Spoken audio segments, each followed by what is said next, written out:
Quem vencer a eleição presidencial de 2026 não herdará apenas o Palácio do Planalto, herdará também uma das situações fiscais mais desafiadoras das últimas décadas. De um lado, o Brasil está implementando a maior reforma tributária desde a Constituição de 1988. Do outro, o país continua enfrentando dificuldades para equilibrar suas contas públicas. Enquanto isso, cresce o debate sobre corte de gastos, aumento de impostos, dívida pública e sustentabilidade fiscal. Mas afinal, o próximo presidente receberá um país quebrado? A reforma tributária resolverá os problemas econômicos do país? Será necessário cortar programas sociais? O governo precisará aumentar impostos? E por que economistas de diferentes correntes ideológicas concordam que a questão fiscal será um dos maiores desafios do próximo mandato? Hoje, vamos analisar os números, os fatos e os desafios que estarão sobre a mesa de quem assumir a presidência em janeiro de 2027.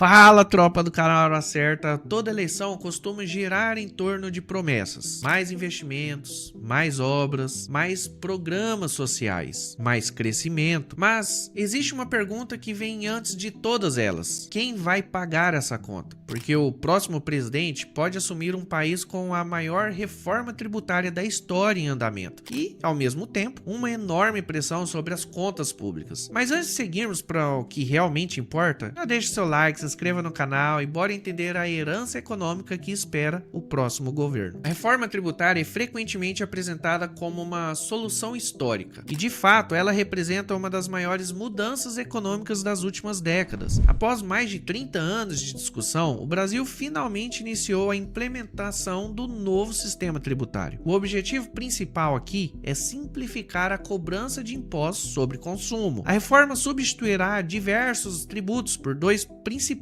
mecanismos: CBS, que é a contribuição sobre bens e serviços, e o IBS, que é o imposto sobre bens e serviços. O modelo segue o conceito de IVA, que é utilizado em grande parte do mundo afora. Hoje, uma empresa brasileira precisa lidar com uma das estruturas tributárias mais complexas do planeta. A promessa da reforma é reduzir burocracia, insegurança jurídica e custos operacionais. Segundo o Ministério da Fazenda, a mudança pode aumentar a produtividade e melhorar o ambiente de negócio ao longo dos próximos anos. Mas existe um detalhe muito importante: a reforma tributária não resolve automaticamente o problema fiscal. Ela simplifica o sistema, não elimina o déficit público, não reduz a dívida, não resolve o crescimento das despesas governamentais. A reforma pode tornar a economia mais eficiente, mas eficiência não é a mesma coisa que equilíbrio fiscal. Nos últimos anos, a discussão econômica mudou. Antes, o foco era arrecadar mais. Agora, cresce a pressão para controlar despesas. O principal problema das contas públicas brasileiras não está apenas na arrecadação, está no crescimento contínuo dos gastos obrigatórios. Grande parte do orçamento federal já possui destinação definida por leis e pela Constituição. Entre eles temos a Previdência, benefícios sociais, saúde, educação, funcionalismo e passes obrigatórios. Isso reduz significativamente a margem de manobra do governo. Diversos relatórios fiscais apontam que o próximo presidente precisará encontrar formas de contabilizar crescimento das despesas com as metas fiscais estabelecidas. Ou seja, o desafio político é enorme, porque cortar gastos costuma ser muito mais difícil do que prometer novos investimentos. Todo gasto público possui beneficiários, toda redução gera resistência. Por isso, governos frequentemente preferem aumentar a arrecadação a enfrentar cortes estruturais. Até porque, normalmente, o corte de gastos sempre vem acompanhado de queda de popularidade. E por isso é tão difícil fazer corte de gasto no país, porque nenhum presidente está disposto a perder seu capital político. Então a pergunta não é se herdará pressão por corte de gastos. A pergunta é onde esses cortes poderiam acontecer. E aqui chegamos ao centro da discussão. O Brasil está longe de uma crise fiscal clássica, mas enfrenta sinais de alertas importantes. Nos últimos anos, diferentes medidas foram adotadas para aumentar suas receitas. Entre elas, delas, a revisão de benefícios tributários, tributação de setores específicos, mudanças em incentivos fiscais, aumento da arrecadação sobre determinadas atividades econômicas. Mas mesmo com todas essas medidas, o desafio continua. Segundo projeções apresentadas pelo próprio Tesouro Nacional, o próximo governo poderá precisar encontrar dezenas de bilhões de reais adicionais apenas para cumprir as metas fiscais previstas para os próximos anos. Isso acontece porque despesas continuam crescendo e, além disso, existem pressões adicionais. Envelhecimento da população é uma delas, gastos previdenciários, investimentos em infraestrutura, demandas sociais e pagamentos de juros da dívida. O próprio processo de transição da reforma tributária gera desafios operacionais e fiscais que se estenderam até a próxima década. O próximo presidente não herdará uma emergência imediata, mas herdará um problema estrutural que vem se acumulando há décadas. Independentemente de quem vencer, seja de esquerda, de direita ou de centro, alguns desafios serão inevitáveis. O próximo governo precisará lidar simultaneamente com 4 frentes. Primeira delas, concluir a implementação da reforma tributária, uma tarefa extremamente complexa que continuará pelos próximos anos. A segunda, controlar o crescimento da dívida pública sem sufocar a economia. Terceira, encontrar espaços para investimentos sem comprometer o equilíbrio fiscal. E a quarta, conciliar demandas sociais com restrições orçamentárias. O debate econômico de 2027 provavelmente deixará de ser apenas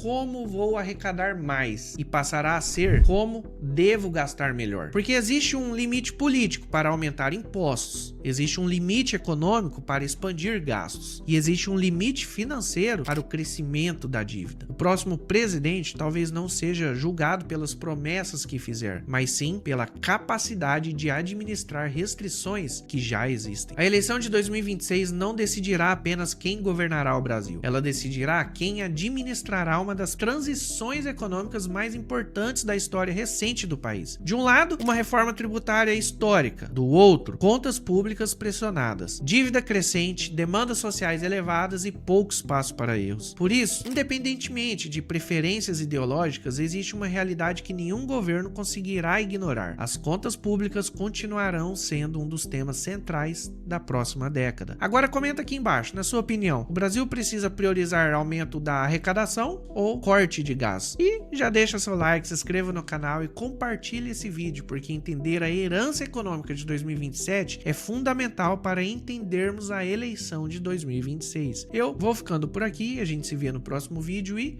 fui!